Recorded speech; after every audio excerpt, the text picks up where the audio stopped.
Hey yo, today we're checking out her story. Go ahead and subscribe. Y'all I don't started gotta stumbling do around that. my What's students like an functional? alcoholic. I'm having a stroke again. Call 911, please. Suddenly, the class clown snatched the phone out of my hand. You took my vape and made me get a suspension. So no, you took my stuff, I'm taking yours. I felt the left side of my body go numb, and the class laughed even harder. Stoke. I had 12 minutes to live, and not a single student was willing to help me. When I felt my knees give out, I frantically tried to grab a desk to drag myself to the door, but a student leaned against it and closed the blind. One time I threw a shoe at you, and you made me stay for detention. So why should I let you leave? More I laughter. 9 wonder minutes why, left. I tried bro. to yell for help, but all that came out was a weird groan. Ooh! The class groaned it back at me. My eyes darted, and I breathed a sigh of relief when a student finally stood up. Guys, maybe we should do something. Half of her face is drooping. She reported me for bullying and got my parents called in. I almost got expelled because of her. This is karma. She sat back down, and I could feel my vision getting darker. I reached for my wallet that had my emergency contact card, but my hands were shaking so badly that I dropped it. Cards scattered everywhere. She's throwing her credit cards, another student laughed, making it rain. 3 minutes left. Vomit rose in my throat, and as soon as it hit the floor, my legs gave out and my face smacked against the floor. 1 minute left. I started pounding against the wall next door for help, but the kids started pounding along with me, and I got drowned out in the noise. I had 10 seconds left, and when I could feel myself blacking out, I knew I was going to die. Until 2 days later, when I woke up in the hospital, the room was full of my students' parents. The class clown's mom started crying. Your 911 call went through. My son forgot to hang up, so the dispatcher heard everything and sent an ambulance. She could barely look at me. We all listened to the recording. The room was silent until another parent spoke. Every parent here has already pulled their child out of your class. He wiped his face. And every single one of them wishes their kid had been the one to call the ambulance instead of the reason it came. I started stumbling around my students like an alcoholic. I'm having a stroke again. I Oh invited wow. dozens of strangers to my daughter's 10th birthday party. For my daughter's 10th birthday party, she insisted on inviting everyone in her new school and new life. So when the day came, I booked out her favorite restaurant because everyone said yes. But after an hour went by, no one showed up. So I texted the mom's Facebook group chat asking, what happened? No one responded, and my daughter kept staring at the window asking, why is no one here, mommy? Is there bad traffic today? Suddenly, the door opened and one of the moms finally walked in, except her child wasn't with her. She wasn't holding any gifts. She grabbed my hand. We need to talk. I left my daughter with one of the waiters as she dragged me out the room and gave me a hug. Do you know why none of the moms brought their kids here today? No. She started tearing up. One of the moms found the article about your ex-husband. I gasped as it all made sense. After me and my ex-husband divorced, every computer in his workplace underwent a mandated search. They caught him with a very illegal hard drive, filled with very illegal photos and videos of the most horrific things known to man. He'd hid it from everyone. So when the news articles came out, I was shocked, and me and my daughter immediately moved to a new state. Please, you can't tell my daughter what happened. She nodded and said, I would never. Trust me, I know how it feels. While I cried, she smiled, I know what to do. She grabbed my phone out of my back pocket and opened a local Facebook community. I watched as she typed, no one came to my daughter's birthday party. If anyone has kids and wants to stop by, they're more than welcome. We walked back and I saw my daughter with the mom's daughter and a gift bag. That alone was enough to put a smile on my face. But then the doors opened again. This time, it was because a huge family showed up with piles of gifts. Within the hour, my daughter forgot all about her friends who never came. I thought the past had ruined our lives, but that day, a stranger proved me wrong. I invited dozens of strangers to my daughter. Creeper D Film's definition of a happy ending. The stranger was a hero. Respect to the kid's mom, a hero for real. Wait, what? Hold on. Were the kid doing the six? Nope, no. Don't you dare touch bidding. Bag. That alone was enough to put a smile on my face. But then the doors opened again. This time, it was because a huge family showed up with piles of gifts. Within the hour, my daughter forgot all about her friends who never came. I thought the past had ruined our... I grew an inch, and my parents were terrified. My parents told me I had a rare condition that prevented me from growing normally, and I needed to take medication every day. When I was 16, I was only 4'3" and weighed 55 pounds. One day, I heard my dad say, how much longer do we give her the pills? Mom said, just until she's 18. After that, it won't matter. I didn't understand what they meant. I went back to my room and started Googling my condition. I couldn't find anything about it anywhere. I searched for hours and found nothing. That night, I pretended to take my pill, but hid it under my tongue instead. After my mom left, I spit it out. out. I took a picture and posted it online. Someone responded saying it was a veterinary growth suppressant used to keep show dogs small. I felt like I was going to throw up. I secretly stopped taking the pills. My mom measured me against the wall where she'd been tracking my height for years and freaked out. She said, "You've grown an inch in 2 weeks. Something's very wrong." She started crushing the pills into my food to make sure they absorbed properly. So I stopped eating anything she gave me. I grew 3 more inches in a month. My dad sat me down at the kitchen table and said, "Your condition is worsening. We need to try a more aggressive treatment." He showed me brochures for a surgical procedure that would insert metal plates into my bones to stop them from growing. That night, I went to look at the brochures and found something else instead, a document about a trust fund. It said my grandmother had left me $2 million,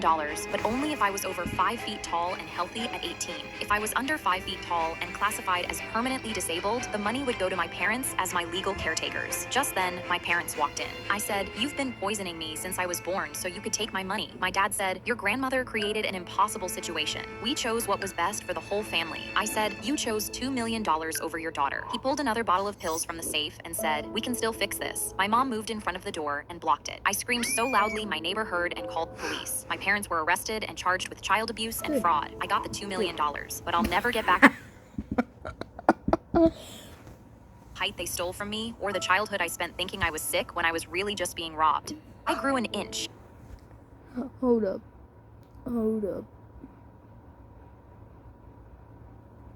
Pills from the safe and said, "We can still fix this." My mom moved in front of the door and blocked it. I screamed so loudly my neighbor heard and called the police. My parents were arrested and charged with child abuse and fraud. I got the $2 million, but I'll never get back the height they stole from me or the childhood I spent thinking I was sick when I was really just being robbed.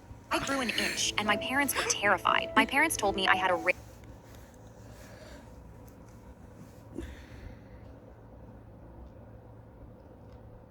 I know Rose is, she is 16, but she looks 4. I wonder why. Bro, before the money. Bro, after the money.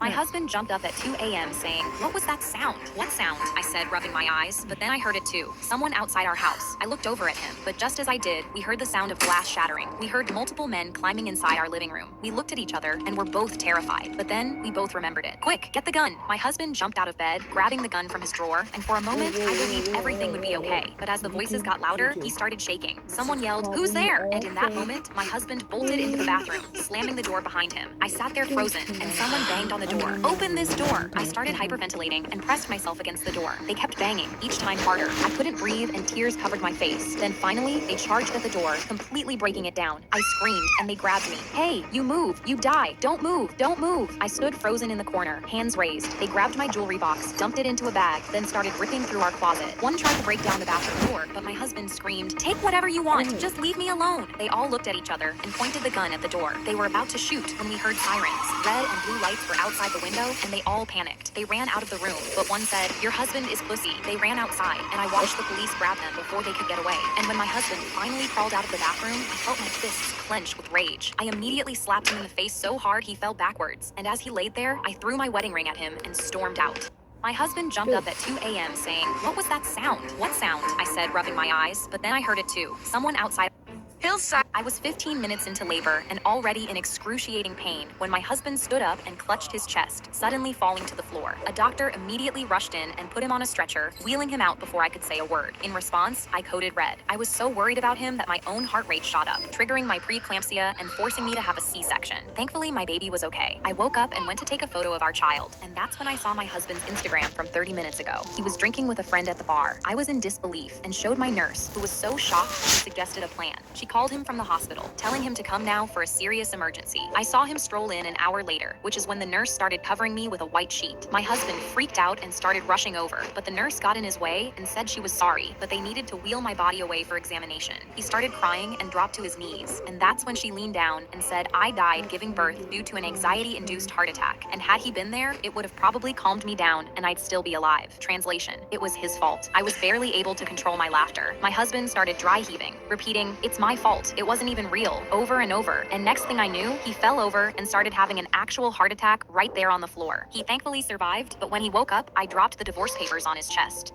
I was 15 minutes into labor, and Also, I like how all these stories are basically just them breaking up right after. my boyfriend beat me with his bare hands, and I thought it would never end. Until one day, when he brought home Justice, he immediately jumped on me, and he was so close I could see the scars on his face. I couldn't stop laughing until my boyfriend screamed, "Get back here! You're my dog!" And even though Justice could tell that he refused to listen and kept loving me, so my boyfriend locked him in the bedroom as punishment. And that night, when I left the hallway light on, my boyfriend slammed me into the floor. Do you know how much the electricity costs? While I hugged myself and waited for it to end, Justice lunged off the bed barking. It took all my strength to hold him back. "It's okay, boy. I'm okay." My boyfriend's eyes went dark. "Control that dog or I'll do it for you." As he walked out, Justice put his paw beside my cut. "You're the only one that's there for me." That Tuesday, my boyfriend stormed through the front door. "Where are you? I lost my job today. Because of you. You ruined my life." As I walked towards him and caught a whiff of his alcohol breath, Justice followed 3 steps behind me, collar straining against my grip. But when my boyfriend's fist caught my temple, my head bounced off the counter, and the collar slid through my fingers. I heard him yank open a drawer, and when I looked up, I saw the knife. Enough is enough. But as soon as he walked towards me, 80 pounds of German Shepherd launched across that kitchen and clamped down on the arm holding the blade. The knife hit the tile. My boyfriend swung, but Justice drove him backward into the cabinets, growling so low the floor shook. I used the distraction to crawl to the counter, grab the phone, and dial 911. But by the time the cops kicked down my door, it was too late, because Justice already had my boyfriend locked on his stomach, teeth around my boyfriend's wrist. The officers froze in the doorway. "Ma'am, where did you get this dog?" "A shelter," I said, still shaking. He looked at the faded scars on Justice's face. "He's got service marks. This is a retired K9. He's a trained takedown dog. Dogs like him don't stop. If it came down to saving his own life or yours, he'd pick you every time." My boyfriend jerked his arm. "Get off me. You're supposed to be my dog." But he didn't have any power anymore, and Justice didn't move. My boyfriend beat me with his And someone received justice in both ways. The dog really lived up to his name, Respect. The dog, "I had enough." Bite him. I think they made a mistake by not putting the S. I think they misspelled it a bit, probably by accident. So it's supposed to be bites him, probably, but who knows? It's like watching a lost episode of The Littlest Hobo. What?